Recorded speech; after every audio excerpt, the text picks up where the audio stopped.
শিবালয় উপজেলার তেওতা ইউনিয়নের যমুনা নদীর আলোকদিয়া চর এলাকায় দীর্ঘদিন ধরে অব্যাহত রয়েছে অবৈধ বালু উত্তোলন।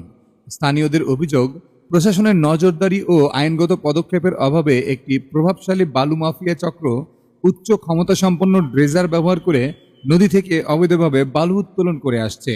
এতে হুমকির মুখে পড়েছে বসতবাড়ি এবং গুরুত্বপূর্ণ রাষ্ট্রীয় স্থাপন। সরেজমিন অনুসন্ধানে বুধবার 10 জুন সকাল 9টার দিকে দেখা যায়, আলোকদিয়ার চর এলাকায় জাতীয় বিদ্যুৎ সঞ্চালন লাইনের আশপাশ থেকে প্রায় 1 কিলোমিটার উত্তরে যমুনা নদীতে অন্তত 5টি উচ্চ ক্ষমতাসম্পন্ন ড্রেজার দিয়ে বালু উত্তোলন করা হচ্ছে।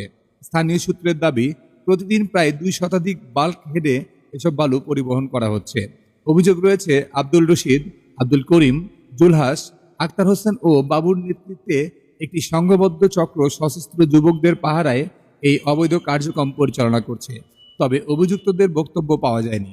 নাম প্রকাশে অনিচ্ছুক একাধিক স্থানীয় বাসিন্দা জানান, অবৈধ বালু উত্তোলনের বিরুদ্ধে কেউ প্রতিবাদ করলে তাকে ভয়ভীতি ও প্রাণনাশের হুমকি দেওয়া হয়। তাদের অভিযোগ, একটি প্রভাবশালী মহলের নাম ব্যবহার করে অভিযুক্তরা প্রকাশ্যে আগ্নেয়াস্ত্র প্রদর্শন করে স্থানীয়দের মুখ বন্ধ রাখার চেষ্টা করছে।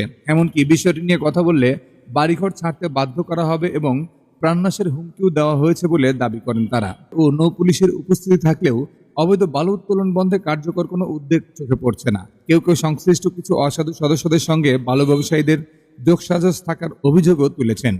এছাড়া আইন অনুযায়ী নদীর স্বাভাবিক প্রবাহ, পরিবেশ, কৃষিজমি, বসতবাড়ি এবং গুরুত্বপূর্ণ অবকাঠামোর ক্ষতি হয় এমন কোনো কার্যক্রম পরিচালনার সুযোগ নেই। ফলে আলোকদিয়ার চর এলাকায় পরিচালিত বালু উত্তোলন কার্যক্রমের বৈধতা নিয়ে গুরুতর প্রশ্ন উঠেছে।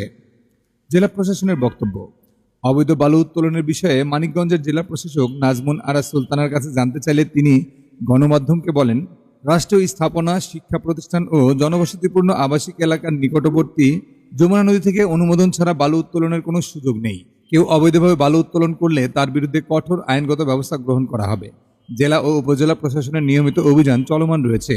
তবে স্থানীয়দের প্রশ্ন, নিয়মিত অভিযান চলমান থাকলে দিনের পর দিন প্রকাশ্যে ড্রেজার বসিয়ে কিভাবে শত শত বাল্ক হেডে বালু উত্তোলন ও পরিবহন করা হচ্ছে। এলাকাবাসী দ্রুত অবৈধ ড্রেজার অপসারণ, জড়িতদের বিরুদ্ধে আইনানুগ ব্যবস্থা গ্রহণ এবং নদীর তীরবর্তী জনপদের নিরাপত্তা নিশ্চিত করতে সরকারের সংশ্লিষ্ট কর্তৃপক্ষের জরুরি হস্তক্ষেপ কামনা করেছেন।